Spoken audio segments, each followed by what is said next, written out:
जय शिव शंकर बच्चों। आज की क्लास में सभी बच्चों का पुनः स्वागत है। कल मैंने आप लोगों की ऑनलाइन क्लास ली थी।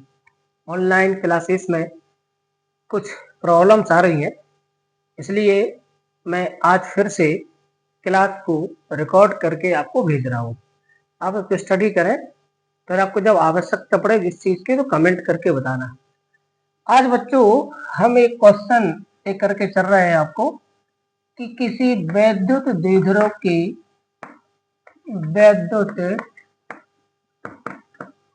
द्विध्रुव की अक्षीय स्थिति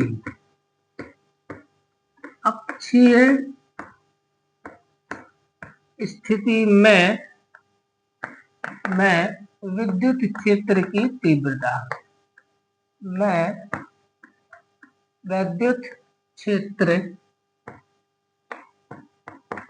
की तीव्रता ये बंदों को फाइंड करना, मतलब इंटेंसिटी ऑफ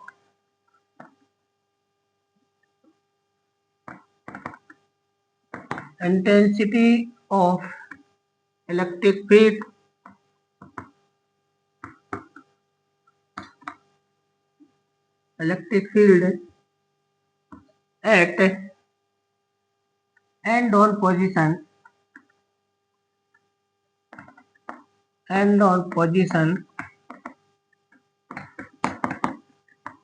of dipole। ये हमारा क्वेश्चन बनेगा इंग्लिश में और ये हमारा क्वेश्चन बन गया आपका हिंदी में। तो ये अपन को आज पता करना है इंटेंसिटी ऑफ इलेक्ट्रिक फील्ड।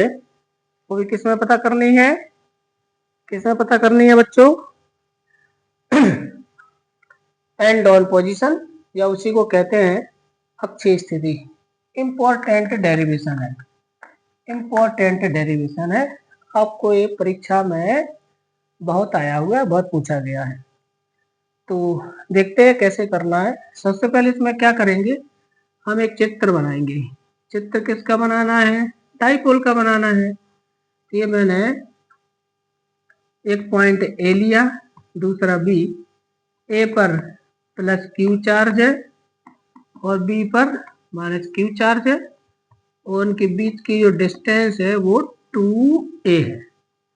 अब मैंने इन दोनों को ज्वाइन किया और ज्वाइन करा करके इसको आगे बढ़ाया। इसको मैं आगे अगर बढ़ा देता हूं तो ये कहलाएगी डाइपोल एक्सिस, द्विध्रुव की अक्ष। अब इसकी अक्ष पर यहां पर मैंने एक पॉइंट लिया P। अब पॉइंट P पर मुझे intensity of electric field find करना है। पॉइंट P पर, P कहां पर है? ये एक्सिस पर है, इसलिए इसको एक्सियल पोजीशन या एंड ऑन पोजीशन में बोलते हैं पॉइंट P को। ये इसका हमने एक मिड पॉइंट ले लिया, O इसका मिड पॉइंट है। तो अगर मैं आपसे पूछूं कि O से लेकर के A तक के बीच की डिस्टेंस वो कितनी होगी, तो ऑब्वियसली A होगी, और ये भी कितनी होगी? A होगी। टोटल 2A है। अब मान लीजिए ये जो पॉइंट P है वो इस पॉइंट से मैंने लिया, ये R डिस्टेंस पर है। कितने डिस्टेंस पर है बच्चों? R डिस्टेंस पर है पॉइंट P। तो आप बता सकते हैं B से P की दूरी कितनी होगी? हाँ, बता सकते हैं। ये पूरी R है और ये हाफ वाली A है, तो R में से A को माइनस करें तो ये बन जाएगा हमारा R माइनस A। कितनी होगी बच्चों? R माइनस A होगी। और अगर मैं आपसे पूछूं कि A से P तक की डिस्टेंस कितनी होगी, A से P तक की डिस्टेंस, ये वाली तो R थी ना, R में A ऐड कर दो तो हो जाएगा R प्लस A हो जाएगी, यहाँ से यहाँ तक की डिस्टेंस। ये हमारे पास एक नॉर्मल सा रे डायग्राम या एक लीनियर डायग्राम रेखा चित्र एक यहाँ पर बन गया। ए बी इलेक्ट्रिक डाइपोल वैद्युत द्विध्रुव हो गया, और इसकी एक्सिस पर अक्ष पर एक पॉइंट P आ गया, और P पर हमें intensity of electric field find करना है। P की मैंने O से इसके मिड पॉइंट से दूरी मान ली कि R है, तो बी पॉइंट से इसकी जो डिस्टेंस है वो आर में से हम यहाँ से यहाँ तक की ए माइनस कर देंगे, तो ये बचेगी आर माइनस ए। और जब यहाँ से यहाँ तक की आर है और यहाँ से यहाँ तक की ए है, तो टोटल यहाँ से ए से हो जाएगी आर प्लस ए पर कौन सा चार्ज है बच्चों? Plus Q. तो मैं कह सकता हूँ प्लस क्यू चार्ज से पॉइंट पी की जो डिस्टेंस है वो आर प्लस ए है, और माइनस क्यू चार्ज से पी की जो डिस्टेंस है वो आर माइनस ए है। अब इसकी थ्योरी क्या लिखेंगे? मैं थ्योरी एक बार आपको बोल देता हूँ। माना ए भी एक वैद्युत द्विध्रुव इलेक्ट्रिक डाइपोल है, इसके ए पर प्लस क्यू चार्ज और बी पर माइनस क्यू चार्ज एक दूसरे से 2a दूरी पर स्थित है, या इसकी जो लेंथ है वो 2a है। इसके मिड पॉइंट O से r डिस्टेंस पर एक्सियल पोजीशन में कोई पॉइंट P है। अब हमें P पॉइंट पर इंटेंसिटी ऑफ इलेक्ट्रिक फील्ड अर्थात विद्युत क्षेत्र की तीव्रता फाइंड करनी है। चित्र से क्लियर है, स्पष्ट है कि B से यानी कि माइनस क्यू चार्ज से P की डिस्टेंस r माइनस ए होगी, और A से P की डिस्टेंस R प्लस ए होगी। अब ये जो सारा का सारा सिस्टम है, ये मान लीजिए वायुयान निर्वात में रखा हुआ है, इसके मेरे कोई मीडियम नहीं है, ये वायुयान निर्वात में रखा हुआ है। तो हम कैसे फाइंड करेंगे यहाँ पर इंटेंसिटी ऑफ इलेक्ट्रिक फील्ड? पहले हम प्लस क्यू के कारण यहाँ पर फाइंड करेंगे और फिर माइनस क्यू के कारण फाइंड करेंगे, उनका डायरेक्शन देखेंगे। तो जरा ध्यान देना, हम जिस पॉइंट पर intensity of electric field find करते हैं वहां पर हम प्लस चार्ज को इमेज करते हैं। हम मानते हैं कि यहाँ पर प्लस इकाई धनावेश है, यहाँ पर एकांक कूलम धनावेश है, तो इसके कारण यहाँ पर इंटेंसिटी ऑफ इलेक्ट्रिक फील्ड कितनी हो जाएगी? इसके कारण यहाँ पर तो ये हो जाएगी, हमें पता है किसी सोर्स चार्ज से intensity of electric field source charge के डायरेक्टली प्रोपोर्शनल होती है, और दूरी के यानी कि यहाँ से यहाँ तक डिस्टेंस के स्क्वायर के इनवर्सली प्रोपोर्शनल होती है। तो हम यहाँ पर लिख सकते हैं कि विद्युत क्षेत्र प्लस क्यू आवेश के कारण, प्लस क्यू आवेश के कारण बिंदु P पर विद्युत क्षेत्र की तीव्रता किसके कारण लिख रहे हैं बच्चों? प्लस क्यू का। तो इसको मैं लिख देता हूँ E1 थोड़ी देर को, तो E1 इक्वल टू हो जाएगा 1/4 पाई एप्सिलॉन नॉट, और यहाँ पर आ जाएगा Q, और यहाँ पर आ जाएगा R प्लस ए का होल स्क्वायर आएगा, क्योंकि इंटेंसिटी ऑफ इलेक्ट्रिक फील्ड जो होती है वो सोर्स चार्ज के डायरेक्टली प्रोपोर्शनल होती है और डिस्टेंस के स्क्वायर के इनवर्सली प्रोपोर्शनल होती है। अब अगर मैं आपसे पूछूं कि इसका डायरेक्शन क्या होगा, डायरेक्शन, तो आप याद करिए, हमने इंटेंसिटी ऑफ इलेक्ट्रिक फील्ड में डायरेक्शन का क्या लिखा था, क्या पढ़ा था कि डायरेक्शन जो होता है वो प्लस चार्ज पे लगने वाले फोर्स के अकॉर्डिंग होता है, along to force of plus charge. तो इसके कारण इस पर जो फोर्स है वो रिपल्स फोर्स लगेगा, यानी कि बाहर क्यों लगेगा, तो ये हो जाएगा E1 का डायरेक्शन बाहर की ओर। तो मैं इस डायरेक्शन के यहाँ पर शो कर देता हूँ, क्योंकि ये मुझे चाहिए पड़ेगा अभी इनको सॉल्व करने के लिए दोनों को। तो इस यहाँ पर लिख देते हैं, ये डायरेक्शन कौन सा होगा? ये होगा A to P, यानी कि AP डायरेक्शन में। AP पर वेक्टर लगा देता हूं मैं, AP दिशा में, along to AP vector, AP दिशा में जिसका डायरेक्शन है इसका। अब ऐसे मैं बोलूं आपसे कि माइनस क्यू आवेश के कारण कितना होगा? माइनस क्यू आवेश के कारण विद्युत क्षेत्र की तीव्रता, तो माइनस क्यू आवेश के कारण कितना हो जाएगा? माइनस क्यू आवेश के कारण हो जाएगा बच्चों सेम इतना ही, मतलब इसी टाइप का सूत्र है, इतना ही नहीं, E2 equal to 1/4 pi epsilon not Q upon, बस यहाँ पर आ जाएगा R माइनस ए का परफेक्ट यानी होल स्क्वायर, ये आएगा। क्यों? क्योंकि E2 यानी माइनस क्यू का है, तो माइनस क्यू से आप डिस्टेंस देखो जरा, P की कितनी है? R माइनस ए है, तो यहाँ पर R माइनस ए का होल स्क्वायर आ जाएगा। इसका डायरेक्शन क्या होगा? क्योंकि माइनस चार्ज है और ये माइनस चार्ज प्लस चार्ज को अट्रैक्ट करेगा, अपनी वो खींचेगा, तो यानी कि प्लस का जो फोर्स है उसका डायरेक्शन इस तरफ होगा, इस तरफ मतलब along to PB, P to B। तो मैं सोचता हूँ PB दिशा में अलोंग टू वेक्टर PB। अब एक बात बताइए मुझे, इन दोनों को आपने देखा E1 और E2 को, तो हमने क्या पाया E1 और E2 में?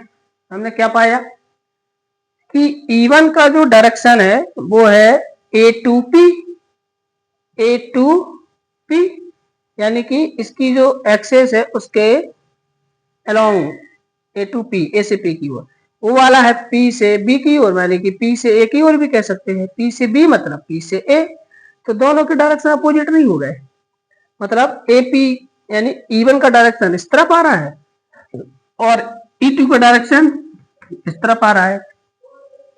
तो इन दोनों का हम रिजल्ट निकालें अगर, तो हमने वेक्टर एडिशन में पढ़ा है कि अगर दो वेक्टर अपोजिट डायरेक्शन में वर्क कर रहे हो तो उनका जो रिजल्टेंट है ना वो दोनों के डिफरेंस के इक्वल होता है, हम ये पढ़ चुके हैं। तो यहाँ पर जो इनका रिजल्टेंट होगा यानी कि रिजल्टेंट इंटेंसिटी होगी, देखें E1 व E2 की परिणामी तीव्रता कितनी हो जाएगी बच्चों, परिणामी तीव्रता दोनों की। तो मैं अगर उसको E नाम दे दूं, E, अब E, तो E पहले पर यहाँ पर देखना जरा, इन दोनों में से बता सकते हो मैग्नीट्यूड किसका ज्यादा है, मैग्नीट्यूड। तो देखो इतना पोर्शन तो दोनों में सेम है, Q/4πε0, Q/4πε0, पर इसमें जा रहा है R प्लस ए के स्क्वायर से डिवाइड, ए आर माइनस ए के स्क्वायर से डिवाइड। तो अगर हम बड़े नंबर से डिवाइड करेंगे तो वैल्यू छोटी मिलेगी ना आंसर। तो E1 यहाँ पर कैसा होगा, छोटा, E2 बड़ा होगा, क्योंकि E2 में R माइनस ए से भाग जा रहा है, इसमें R प्लस ए से। यहाँ देख लीजिए, यहाँ से इसकी दूरी कम है और यहाँ से इसकी दूरी ज्यादा है, तो इसके कारण इंटेंसिटी ज्यादा होगी, इसके कारण इंटेंसिटी कम होगी। यानी कि मैं कह सकता हूं क्या कि E1 की वैल्यू कम होगी, E2 की वैल्यू ज्यादा होगी। तो मैं लिख सकता हूं कि क्लियरली यहाँ पर E2 ग्रेटर देन E1 है, सेंस क्योंकि E2 ग्रेटर देन क्या है, E1, माने E2 की वैल्यू ज्यादा है और E1 की वैल्यू कम है। फिर से क्लियर कर लीजिए, E2 है वो, इसके कारण तीव्रता, इसकी दूरी यहाँ से कम है तो इसकी तीव्रता ज्यादा होगी, इसकी दूरी यहाँ से ज्यादा है तो इसकी यहाँ तीव्रता कम हो जाएगी, तो वो है। अब अगर इन दोनों का देखें तो E2 बड़ा है E1 से और डायरेक्शन कैसे है, अपोजिट है ना। E2 ग्रेटर देन E1 एवं दिशाएं कैसी हैं, कैसी हैं बच्चों, दिशाएं विपरीत हैं। कैसी हैं बच्चों, दिशाएं विपरीत हैं। इसलिए E1 और E2 की जो परिणामी तीव्रता हो जाएगी, E इक्वल टू आ जाएगा, E मान लेते हैं, E इक्वल टू आएगा E2 माइनस E1। समझ पा रहे हैं आप? E2 में से क्या घटेगा, E1 घटेगा। अब E2 में से मैंने E1 घटाया तो जो रिजल्टेंट आएगा, डायरेक्शन क्या होगा इसका, डायरेक्शन, तो जो बचेगा, चूंकि इसमें E2 E1 से बड़ा है तो जो भी मैग्नीट्यूड बचेगा वो E2 का बचेगा, E2 बड़ा है ना E1 से, तो जो भी आप मैग्नीट्यूड बचेगा वो किसका बचेगा, E2 का। और E2 का डायरेक्शन क्या था, P से B की ओर, यानी P2B, तो एक डायरेक्शन बचेगा, P2B या P2A या A2B, कुछ भी कह दें। यहाँ पर लिख देते हैं कि डायरेक्शन में आ जाएगा ये PV डायरेक्शन, P से B की ओर इसकी दिशा हो जाएगी, ठीक। अब यहाँ वैल्यू पुट करो, E2 की वैल्यू कितनी थी, 1/4πε0 Q/r माइनस ए का होल स्क्वायर, माइनस इसकी वैल्यू कितनी है, 1/4πε0 Q/r प्लस ए का होल स्क्वायर। ठीक है बच्चों। अब यहां से मैंने Q/4πε0 कॉमन निकाल दिया, तो यहां से बचेगा 1/r माइनस ए का होल स्क्वायर, यहां से बचेगा 1/r प्लस ए का होल स्क्वायर। अब इनको एलसीएम लेकर के सोल्व कर दो, तो Q/4πε0 एलसीएम क्या आएगा बच्चों, r माइनस ए का whole square into r plus A का होल स्क्वायर, एलसीएम आ जाएगा। तो इसका मल्टीप्लाई यहाँ हो जाएगा, तो आ जाएगा r प्लस ए का होल स्क्वायर और इसका मल्टीप्लाई यहाँ होगा तो r माइनस ए का होल स्क्वायर। अब एक काम करते हैं, इनके स्क्वायर को हम तोड़ देते हैं, तो इसमें लगेगा a प्लस बी का होल स्क्वायर वाला फॉर्मूला और उसमें लगेगा a माइनस बी का होल स्क्वायर, तो आ जाएगा A square R square plus A square plus 2ar, और यहाँ पर minus R square plus A square minus 2ar या आर ए कुछ भी लिख दे अपॉन, ये देखिए मैं कैसे रखता हूँ R minus A into R plus A, और मैं इसका होल स्क्वायर लगा देता हूँ, दोनों पर अलग अलग है ना। अब ये क्या होगा, ये माइनस का अंदर मल्टीप्लाई करेंगे तो q upon 4 pi epsilon not, तो यहाँ पर आ जाएगा R square plus A square plus 2ar और minus R square minus A square plus 2ar, ये माइनस के अंदर गुणा कर देंगे, ब्रैकेट तोड़ देंगे, और यहाँ पर नीचे देखिए एक ब्रैकेट में है आर माइनस ए और दूसरे ब्रैकेट में है आर प्लस ए, तो finally A minus B into A plus B वाला फॉर्मूला लगाएंगे तो R square minus A square हो जाएगा, और ये होल स्क्वायर पहले से है।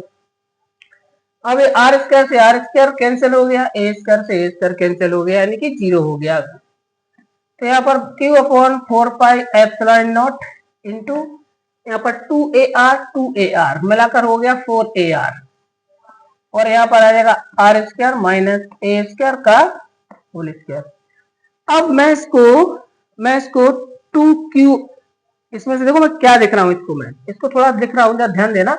ये मेरे पास है 4qar, तो मैं कैसे लिख सकता हूँ, ध्यान देना 1 upon 4 pi epsilon not 2qa into 2r upon R square minus A square का होल स्क्वायर। क्या मैं कैसा लिख सकता हूँ, देखते हैं पूरा दिख रहा है कि नहीं। तो लास्ट स्टेप दिख नहीं रहा है ठीक से, तो एक काम करते हैं, लास्ट स्टेप जो है मैं इसको यहाँ लिख देता हूँ, यहाँ साइड में लिख देता हूँ। तो क्या आ जाएगा हमारे पास q अपॉन, सॉरी q की जगह लिख देंगे 1 अपॉन 4 पाई एप्सिलॉन नॉट, और ये q 4qar है, फाइनली है 4qar, तो मैं इसको लिख सकता हूँ 2qa इंटू 2r, ऐसा लिख देते हैं upon R square minus A square और इसका होल स्क्वायर। अब जरा ध्यान देना 2qa इंटू 2r, तो मिलाकर कितना हो जाएगा बच्चों 2qa इंटू 2r, तो ये मिलाकर 4qar हो गया ना, 2 2 जा 4qar, तो वही तो लिखा था 4qar। अब 2qa को मैं क्या लिख सकता हूँ, p, कल बताया था ना इसको बोलते हैं डाइपोल मोमेंट, तो मैं इसको p लिख सकता हूँ। तो फाइनली मेरे पास क्या हो जाएगा, मेरे पास हो जाएगा 1 अपॉन 4 पाई एप्सिलॉन नॉट और यहाँ पर p, तो p into 2r upon R square minus A square का होल स्क्वायर, ये आ जाएगा। तो p कहां से आ गया, 2qa को मैंने p लिख दिया। अब ये हमारा आंसर हो गया, तो आंसर क्या आया हमारे पास, आंसर क्या आया बच्चों 1 upon 4 pi epsilon not 2pr upon R square minus A square का होल स्क्वायर। क्या आया बच्चों हमारे पास आंसर, आंसर क्या आया, आंसर यहाँ से दिख नहीं पा रहा है, तो यहाँ पर मैं इसको यहीं छोड़ देता हूँ, फिर मैं लिखता हूँ अभी, ठीक है। तो 1 upon 4 pi epsilon not 2qa into 2r upon R square minus A square का होल स्क्वायर, ये हमारे पास इतना आया, ठीक है। तो आई थिंक आप इतना तो समझ ही गए होंगे यहाँ से यहाँ तक। अब एक काम करते हैं बच्चों, मैं यहाँ ऊपर का साफ कर लेता हूँ इसको, ठीक है, इसको हम साफ कर लेते हैं और यहाँ पर आ जाते हैं, ठीक, आधा सा पोर्ट क्वेश्चन में ही भर दिया मैंने, मेरा भी काम ठीक नहीं है।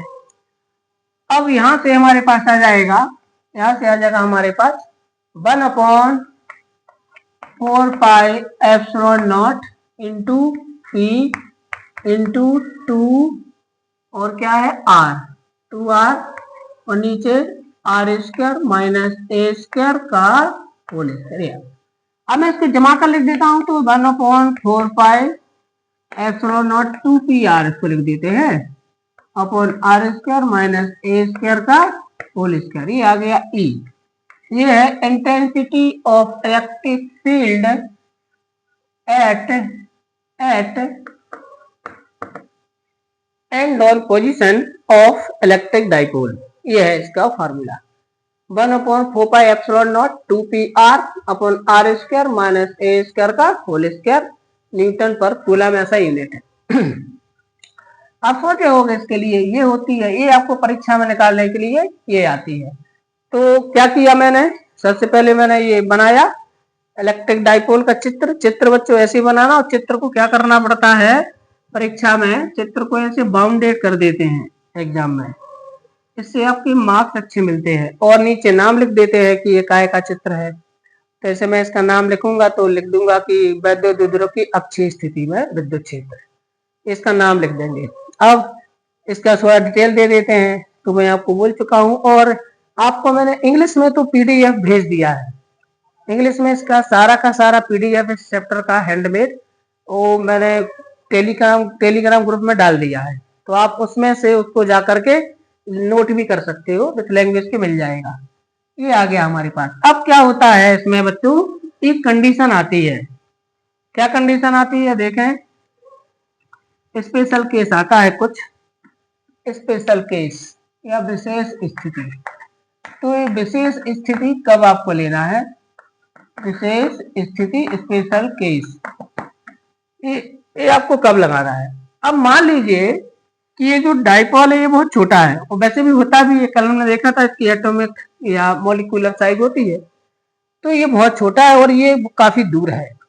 तो हम कह सकते हैं कि यहाँ पर जो कंडीशन इस टाइप की बनेगी, इस टाइप की देखें कि यदि ऐसा हो, क्या हो कि A is so less than R, ध्यान देना बच्चों, माने ए की जो वैल्यू है, ए क्या है, ए क्या है, हाफ ऑफ इफेक्टिव लेंथ, इसकी जो इफेक्टिव लेंथ है उसका हाफ है।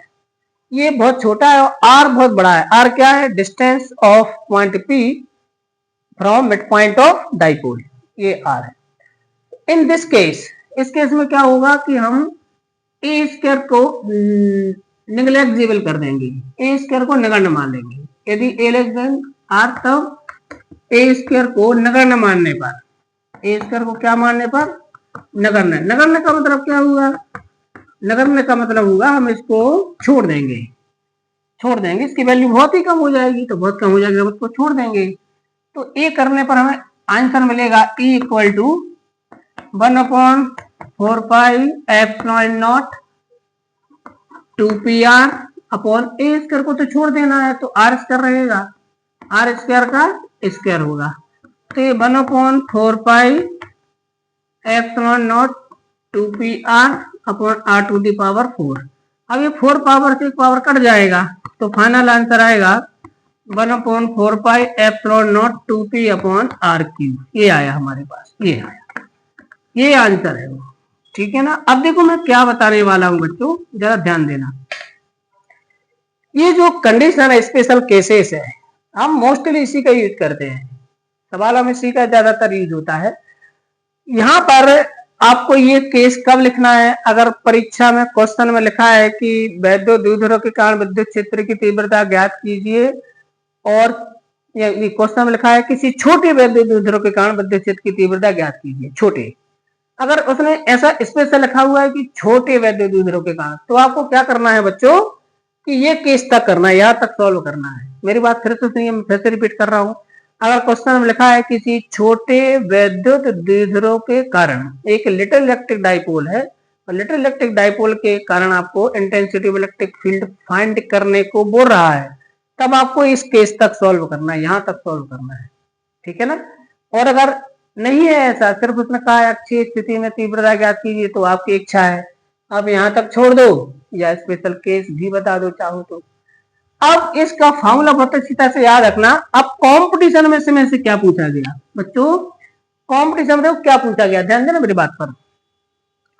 ये यहां से देखिए ई जो है, अगर मैं ये सारा चीजें एक किसी 1/4πε0 कांस्टेंट वैल्यू है, पी ये डाइपोल मूवमेंट कहलाता है, ये भी किसी डाइपोल के लिए कांस्टेंट होता है, क्योंकि ये जो तीनों से बनता है 2a और q से, तो q भी इसमें कांस्टेंट रहेगा, 2a भी कांस्टेंट रहेगा किसी डाइपोल के लिए, तो p भी कांस्टेंट होता है किसी डाइपोल के लिए। तो इतना सारा सामान तो कांस्टेंट ही रहता है ना, तो ले दे करके कौन बदलेगा, आर बदलेगा।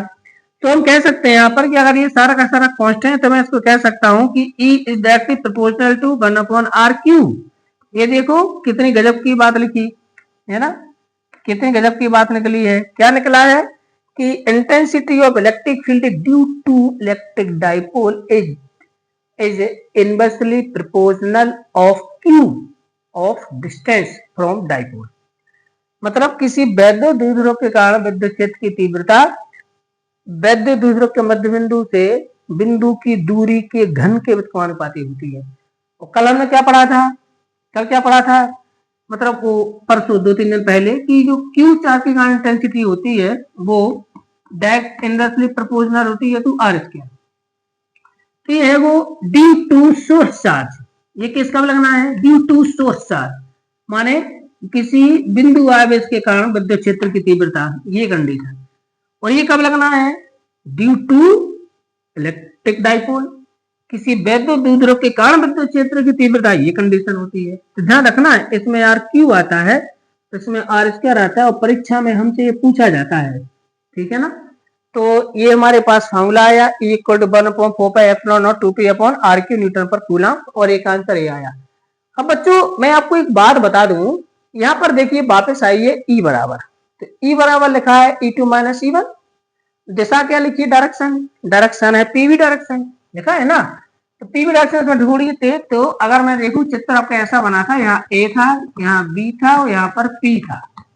तो पीवी डायरेक्शन मतलब ए हुआ, इसका मतलब ये हुआ। तो इसका जो डायरेक्शन है वो along to axis of dipole B2A होता है।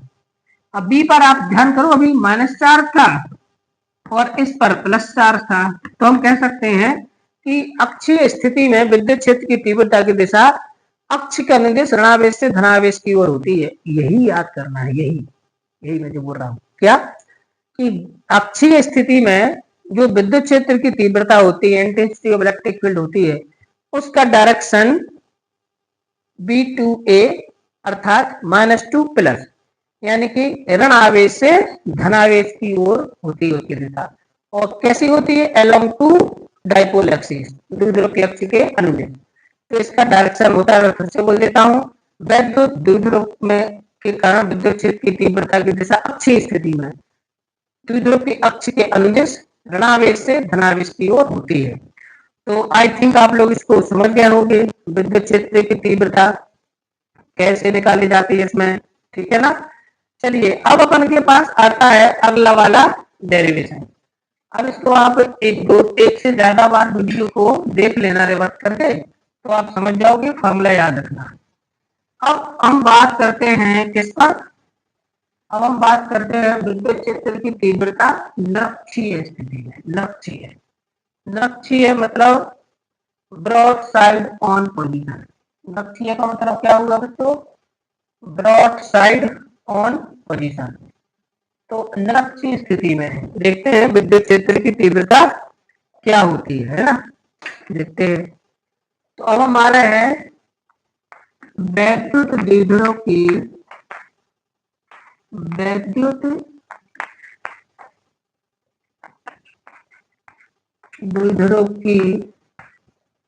लक्षीय स्थिति। अगला क्वेश्चन हो जाएगा,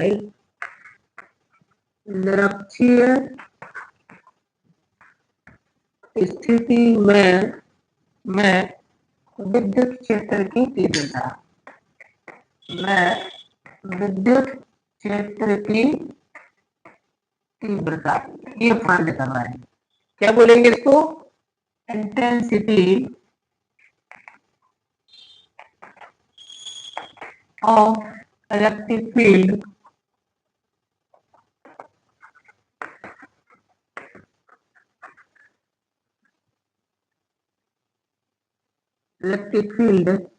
एट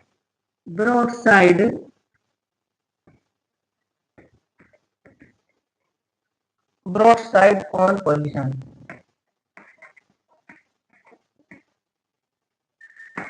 ये देखते हैं ना, ये ब्रॉड साइड ऑन पोजीशन। क्या बोलेंगे इसको बच्चों, ब्रॉड साइड ऑन पोजीशन। तो इसमें हमारे लिए विद्युत क्षेत्र की तीव्रता निकालनी है, ठीक है ना। तो क्या है, वैद्युत द्विध्रुव की लक्ष्य स्थिति में विद्युत क्षेत्र की तीव्रता या intensity of electric field at broad side on position. ठीक है, तो देखते हैं इसमें आपको क्या होता है, कितनी होती है। ठीक, तो सबसे पहले हम इसका चित्र बनाते हैं। ये मान लीजिए ये पूरा सारा का सारा सिस्टम बच्चे चित्र का है, तो चित्र पर हमें ज्यादा फोकस करना है। मैं यहाँ बना देता हूँ चित्र को, यहाँ कंप्लीट करेंगे। ये देखिए, ये मान लीजिए हमारा एक डाइपोल हो गया, ये 2 पॉइंट है, ए और ये बी है। ए पर प्लस क्यू चार्ज है और बी पर माइनस क्यू चार्ज है, और एक बीच की जो डिस्टेंस है, बीच की जो डिस्टेंस है वो है हमारे कितनी, 2 है। ओके, ये इसकी लेंथ जाएगी, ये इसका मिड पॉइंट है। अब मिड पॉइंट से ये यहाँ पर ये इसका क्या है, परपेंडिकुलर बाइसेक्टर। ठीक है, इस परपेंडिकुलर बाइसेक्टर पर एक पॉइंट ले लिया मैंने, यहाँ पर एक कोई पॉइंट है P। अब आपको इस पॉइंट पर intensity of electric field find करनी है। इस पॉइंट पर इसको बोलते हैं at broad side on position. ये जो पॉइंट है ये वैद्युत द्विध्रुव के सापेक्ष लक्ष्य स्थिति में बोला जाता है। ये इस एक्सिस पर कहीं भी हो, इस परपेंडिकुलर बाइसेक्टर पर कहीं भी हो सकता है। ठीक है, तो अब देखें, इस पर हमें पॉइंट को पता करना है, तो मैं कुछ चीजें यहाँ पर चित्र में पहले से बना रहा हूँ, ध्यान दें। इस डिस्टेंस को मान लेते हैं कि ये r है, r डिस्टेंस पर है। ये क्योंकि मिड पॉइंट है तो ये a हो जाएगा, ये भी a हो जाएगा, क्योंकि ये टोटल 2a है, तो आधा आधा तो a हो जाएगा। अब ये प्लस चार्ज है और ये कौन सा है, माइनस चार्ज है। तो प्लस चार्ज के कारण इंटेंसिटी ऑफ इलेक्ट्रिक फील्ड का डायरेक्शन अगर मैं आपसे पूछूं बच्चों, तो ये इस टाइप से इस तरफ आएगा डायरेक्शन इसका, ऐसा। क्यों, क्योंकि हम जब इसका intensity of electric field find करेंगे तो हम यूनिट पॉजिटिव चार्ज को इमेज करेंगे, तो यूनिट पॉजिटिव चार्ज को ये रिपल्स करेगा, तो इसकी कारण इंटेंसिटी बाहर की हो जाएगी। इसको मैं नाम दे देता हूँ ई बन जाता है, ई बन है। और इसके कारण इंटेंसिटी अंदर की हो जाएगी, ऐसी हो जाएगी, इसके कारण इंटेंसिटी ऑफ इलेक्ट्रिक फील्ड हो जाएगा E2 का डायरेक्शन, E2 का। क्यों हो जाएगा, क्योंकि ये माइनस चार्ज है ना, तो माइनस चार्ज इस पर हम प्लस को कल्पना करते हैं, तो इसको खींचेगा, नहीं खींचेगा, अटैक करेगा, इसलिए डायरेक्शन अंदर की हो जाएगा। ठीक है, अब ये वाला एंगल 90 का है, क्योंकि ये परपेंडिकुलर बाइसेक्टर है, तो ये 90 का एंगल है। तो आप बता सकते हो मुझे ए ओ, मैं इसको ओ नाम दे देता हूँ, ओ।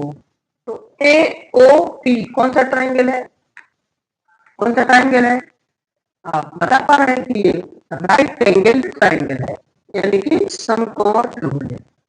अब इस समकोण त्रिभुज है तो मैं इसको पाइथागोरस थ्योरम लगा सकता हूँ, तो यहाँ पर क्या आ जाएगा, समकोण त्रिभुज इसमें ए ओ पी में पाइथागोरस थ्योरम से मैं इस पर पीटी लिख देता हूँ, तो पाइथागोरस थ्योरम लगा देते हैं। तो पाइथागोरस थ्योरम से क्या आ जाएगा, square of A P equal to square of O A plus square of O B.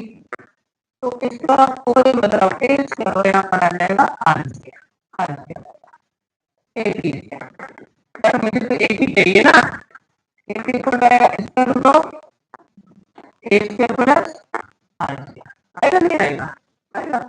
तो ये हो गया ए पी की डिस्टेंस, ए पी। तो ए पी की जो डिस्टेंस है ये मेरे पास क्या निकल आई है, under root of A square plus R square. क्या आप गैस कर सकते हो कि P से B तक की डिस्टेंस क्या निकलेगी, गैस करो, मैं थोड़ा सा वेट कर रहा हूँ, गैस करो क्या निकलेगी। तो आप देख पा रहे हो कि P से B तक की डिस्टेंस वही है, बिल्कुल सही सोचा आपने, जो P से A तक की है, सेम है। अरे क्योंकि परपेंडिकुलर वही है और बेस वही है, तो हाइपोटेन्यूज दूरी तो निकलेगी।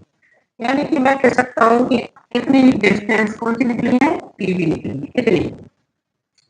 तो एक बार क्या हुआ, एक क्वेश्चन परीक्षा में ऐसा आया, ऐसा आया, किसी वैद्युत द्विध्रुव के दोनों आवेशों से समान दूरी पर विद्युत क्षेत्र की तीव्रता ज्ञात। क्वेश्चन क्या आया बच्चों, किसी वैद्युत द्विध्रुव के दोनों आवेशों से समान दूरी पर इक्वल डिस्टेंस पर, कोई एक पॉइंट है इक्वल डिस्टेंस पर, किससे, फ्रॉम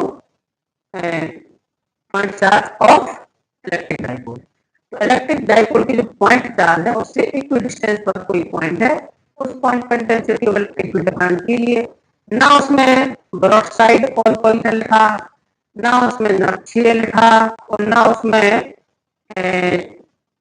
एक और जो है कौन सी कंडीशन बोलते हैं उसके लिए, जिसमें एक और नया नाम उसका दिया हुआ है, मुझे याद नहीं आ रहा है।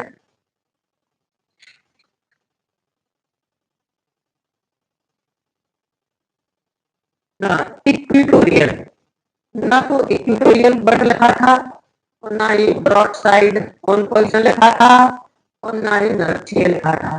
क्या लिखा था उसने क्वेश्चन, किसी वैद्युत विभव के दोनों आवेशों से समान दूरी पर स्थित किसी बिंदु पर विद्युत क्षेत्र की तीव्रता ज्ञात कीजिए। आप जब पीडीएफ पढ़ोगे ना, जो मैंने भेजी है टेलीग्राम ग्रुप पर, तो उसमें क्वेश्चन लिखा हुआ है कि ऐसा भी आ सकता है। तो इन दिस केस, इस केस में इंटेंसिटी और इलेक्ट्रिक फील्ड फाइंड करनी है क्या होगी। तो पहले मैं आपको थोड़ा सा चित्र के बारे में बता दूं, फिर भी क्या लिखेंगे हम, कि माना ए बी एक वैद्युत विभव है, इसके ए पर प्लस क्यू और बी पर माइनस क्यू चार्ज एक दूसरे से 2a दूरी पर स्थित है, और इसका जो वैद्युत ध्रुवाघूर्ण है, डाइपोल मोमेंट, वो पी है। इसके मध्य बिंदु O से R दूरी पर लक्ष्य स्थिति में, यानी कि at broad side on position, एक पॉइंट पी है, इस पर हमें इंटेंसिटी ऑफ डाइपोल फाइंड करनी है, विद्युत स्थिति पता क्या करनी। तो मैंने पहले क्या किया इसमें कि चित्र से त्रिभुज पी में पाइथागोरस थ्योरम लगाई। तो पाइथागोरस थ्योरम लगाएंगे तो मेरे पास एपी की वैल्यू आ जाएगी सेम बीपी, सेम एपी, सो वही पीवी या बीपी की वैल्यू वही आएगी सेम, ठीक है ना। अब मैं पहले नंबर इसके कारण इंटेंसिटी लिखता हूँ, फिर इसके कारण लिखता हूँ, जरा ध्यान देना है ना। तो सबसे पहले लिखते हैं प्लस क्यू आवेश के कारण, प्लस क्यू आवेश के कारण बिंदु पी पर, विद्युत क्षेत्र, विद्युत क्षेत्र मतलब विद्युत क्षेत्र की तीव्रता को ही विद्युत क्षेत्र कहते हैं। क्या लिखेंगे इसमें, intensity of electric field due two plus Q charge at point P. तो क्या निकलेगी, मैंने इसको E1 नाम दिया है, चित्र में आप देख पाते हैं E1, E1 पर आएगा 1/4 epsilon not Q upon distance, distance क्या है एपी, एपी का स्क्वायर ले लो यहाँ पर, कोई दिक्कत नहीं है। अब एपी की वैल्यू मैं अगर पुट करूंगा ना, तो आएगी, तो इससे ऐसा करेंगे तो वो तो सेम आ जाएगी ना, लिख देते हैं। तो क्या आ जाएगा 1/4 epsilon not Q upon AP square की वैल्यू क्या होगी, ए स्क्वायर रूट कैंसिल हो जाएगा, तो आ जाएगी ए स्क्वायर प्लस आर स्क्वायर, ये आ जाएगी। और इसका डायरेक्शन क्या होगा, इसका डायरेक्शन होगा ए टू पी, मतलब A P direction, A P दिशा में, ए टू पी, एपी दिशा, इसका डायरेक्शन होगा, ठीक है, अलोंग टू एपी। ये डायरेक्शन से हम यही करेगा हर जगह, वो तो हर जगह लिखने की जरूरत नहीं है।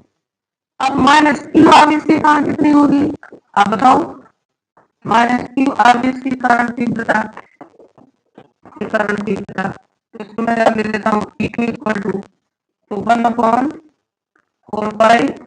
एप्सिलॉन नॉट क्यू अपॉन, यहाँ पर आएगा पीवी, कैसे पीवी या बीबी कुछ भी लिख दें, वो दूरी है। लेकिन यार देखो पीवी की वैल्यू तो वही है जो एपी की है, तो ये मतलब ये चीज तो आ जाएगी यहाँ पर। तो आंसर आएगा हमारा 1/1 बोलो बोलो बच्चों 4 epsilon not Q upon A square plus R square, ये E2 की वैल्यू है, E2 की, ठीक है, ये हमारी E1 की वैल्यू है, ये E1 की वैल्यू है, और एक किसकी वैल्यू है, E2 की वैल्यू। इसका डायरेक्शन क्या होगा, तो चित्र में दिख रहा है P2B, क्या बनेगा PB डायरेक्शन, P से BQ, PB वेक्टर बनेगा, है ना, PB वेक्टर, ठीक है। अब एक बात बताइए मुझे, E1 और E2 के मैग्नीट्यूड कैसे है, मैग्नीट्यूड ध्यान दीजिए इस पर, मैग्नीट्यूड कैसे है। आई होप दोनों आप, मैं तो देख रहा हूँ दोनों की वैल्यू इक्वल है ना।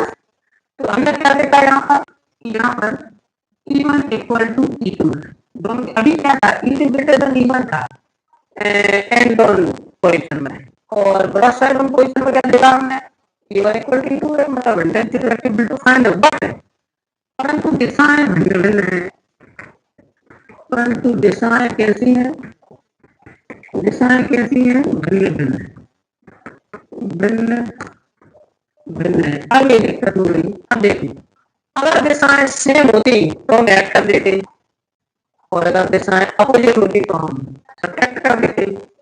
लेकिन यहाँ तो ना सेम है और ना ही अपोजिट है, क्या है, डिफरेंट डिफरेंट डायरेक्शन है। आप देखिए ये इस तरफ जा रहा है, इस तरफ जा रहा है। तो बच्चों अगर दो वेक्टर इक्वल हो, अब जरा यहाँ पर देखना, थोड़ी देर को ब्रेक मान लेते हैं।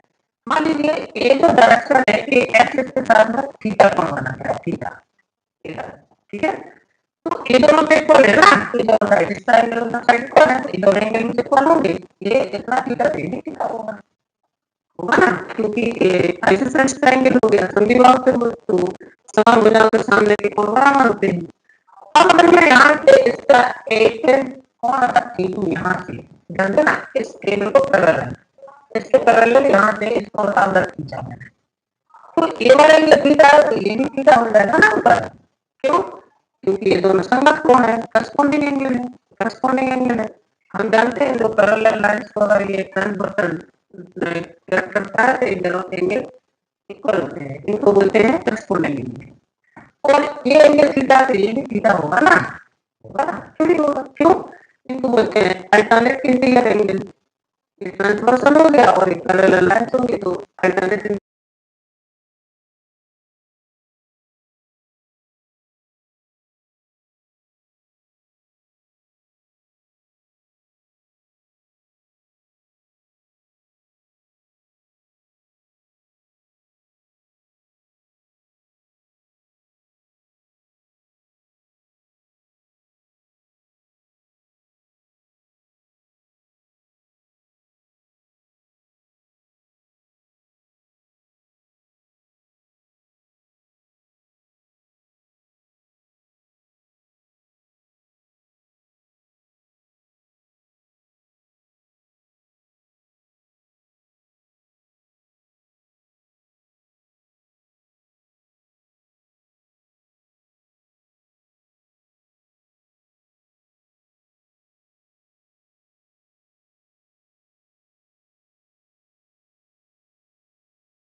बता सकते हैं cos थीटा की वैल्यू क्या होगी?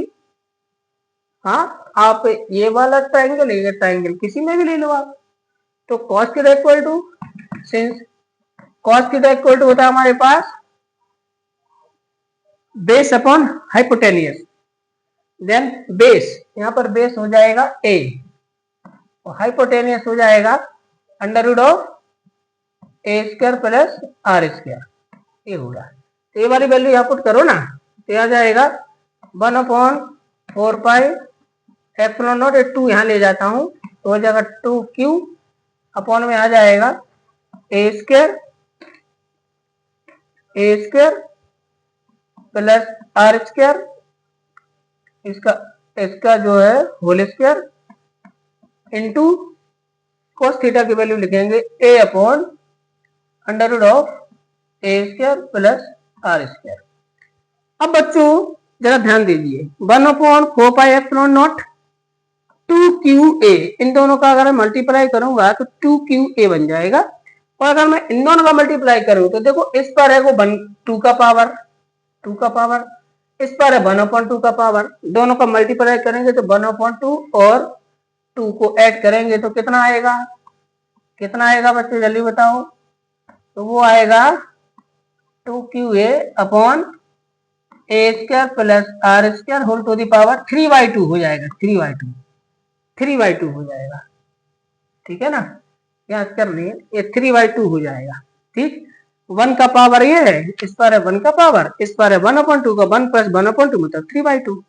अब 2qa जो मेरे पास है इसको मैं क्या लिखूंगा, 2qa, तो 2qa को मैं लिख सकता हूं p, इसको मैं p लिखूंगा, इसके बराबर p डाइपोल मोमेंट, तो फाइनल आंसर आ गया 1/4 pi epsilon not p upon A square plus R square whole to the power of 3/2, ये आ गया मेरे पास। तो ये हमारा आंसर है, किस चीज का आंसर है, intensity of electric field, intensity of electric field eight broadside on position from dipole, electric dipole, ठीक है। तो ये हमारे पास निकल आया। अब हम क्या करेंगे बच्चों, ये निकला है, अब इसमें डायरेक्शन भी आप देख पाते हैं, तो डायरेक्शन आप चित्र से देखिए, उस तरफ डायरेक्शन ये है इसका डायरेक्शन ये डायरेक्शन कैसे लिखा जाएगा, ये डायरेक्शन ये है ना, ये एरो बना है, यही है, ये दोनों का रिजल्टेंट है, यही है, ई की दिशा यही है। इसका जो डायरेक्शन है वो +2 माइनस पैरेलल टू एक्सिस +2 मतलब द्विध्रुव की अक्ष के समांतर प्लस से माइनस की ओर होता है, उसका था माइनस से प्लस की ओर, एंड ऑन पोजीशन अक्षीय स्थिति में माइनस से प्लस की ओर दिशा, और इसकी दिशा होती है प्लस से माइनस की ओर, और न्यूटन पर कूलम इसका वो हो जाएगा फॉर्मूला, एक यूनिट हो जाएगा, ये आ जाएगा, ठीक। आई होप ये समझ गए होंगे आप। अब एक काम करते हैं बच्चों, इसमें भी इफ वाली कंडीशन लगाते हैं, तो देखते हैं क्या मिलता है। अगर मैं इसमें कंडीशन लगाता हूं तो क्या मिलता है मुझे, कंडीशन लगाओ इसमें, जैसे मैंने लिखा विशेष स्थिति स्पेशल केस, विशेष स्थिति यानी कि स्पेशल केस क्या है, यदि if A is so less than R, वही कि मान लीजिए डाइपोल बहुत छोटा है और जो पॉइंट है वो काफी दूरी पर है, तो ए बहुत छोटा हो जाएगा आर से। इन दिस केस तब क्या किया था हमने, बताओ जल्दी, ए स्क्वायर को नगण्य माना था, ए स्क्वायर को नगण्य माने निग्लेक्टेबल, नगण्य मानने पर, निग्लेक्ट करने पर, तो क्या मिलेगा हमें आंसर, बताओ बच्चों, हमारा आंसर आएगा E = 1/4 pi epsilon not P upon, यहाँ पर आ जाएगा R square to the power of 3/2, इतना आएगा, तो 1/4 pi epsilon not P upon 2 से 2 कट जाएगा, R³ हो जाएगा, E = 2 से 2 काट दो, ये आ गया हमारे पास आंसर, ये आ गया न्यूटन पर कूलम। ये अपन को कब लेना है बच्चों, ये वही जब आपको लिखा है कि किसी छोटे वैद्युत द्विध्रुव के कारण, छोटे शब्द लिखा हो, तो अगर छोटे शब्द लिखा हो तब आपको ये लेना है, एक केस लगाना, यहां तक करना है, और अगर छोटे शब्द नहीं लिखा है तो आप वहां पर भी छोड़ोगे, इनर तो लिखना ही पड़ेगा, चलेगा। तो ये हमारे पास आ गया। अब जरा ध्यान देना, मैं पिछला आपको ध्यान दिला दूं, ये है हमारा ब्रॉड साइड ऑन पोजीशन में। और ये देखिए जरा, ये वाला कब था, 1/4πε0 2p/r3, ये कब था, जल्दी बताओ जल्दी बताओ। ये था हमारा अक्षीय स्थिति में, अक्षीय और है कोई निरक्षीय स्थिति में, निरक्षीय। अब बता सकते हो दोनों में ज्यादा वैल्यू किसकी है, ऑफिशियल इसकी है। कितनी है, दोगुनी है। ये देखिए यहाँ p है, यहाँ 2p है।